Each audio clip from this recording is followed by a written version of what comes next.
we're going to go over how you can create a quick scrapbooking page using only the Nature Walk designer template set.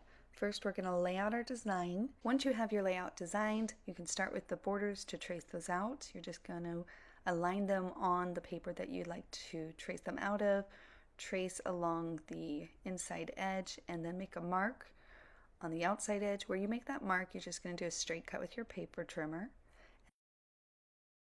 And then when cut up, the center will give you those two pieces. So one cut will give you two different borders.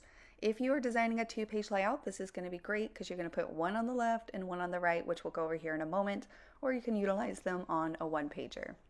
Next, we recommend to ink. So you see just kind of a basic inking along the edges, anything that's really going to show, and this gives it a nice contrast, hides any blemishes, imperfections. It also hides any pencil lines that you might have, so just simply ink right over them.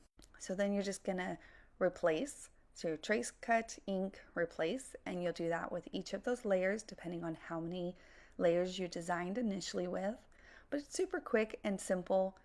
There's no guesswork, and you can literally do this anywhere. You'll be surprised how many pages you'll be finishing quicker because it is simple, and of course using up your paper stash at the same time. So now we're going to go ahead and do a more intricate pattern like this flower. So first I recommend to trace it onto your paper using, of course, a pencil, and then we're going to detach the whole piece from the larger sheet. So if you're using a 12 by 12, if you're using a scrap of paper, then most likely it's already small, but detach it, and then we're going to trim around the edges.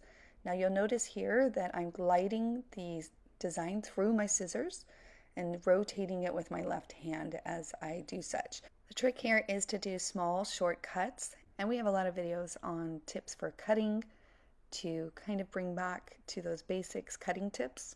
Next, you would ink the edges, and a dauber works great for these more detailed ones, especially since you can pull back the petals and get the ink down inside of the petals, and then it's a nice layered look. Very simple, easy to accomplish with just a few sheets of paper. You are going to love the finished results. And the beautiful thing about the designer templates is they are a tool that you can use over and over again to create multiple different scrapbooking pages. The moment that you change that paper for a new design, the look changes with it, and you'll be surprised how many different combinations of layers, details, and arrangements of layout options there are.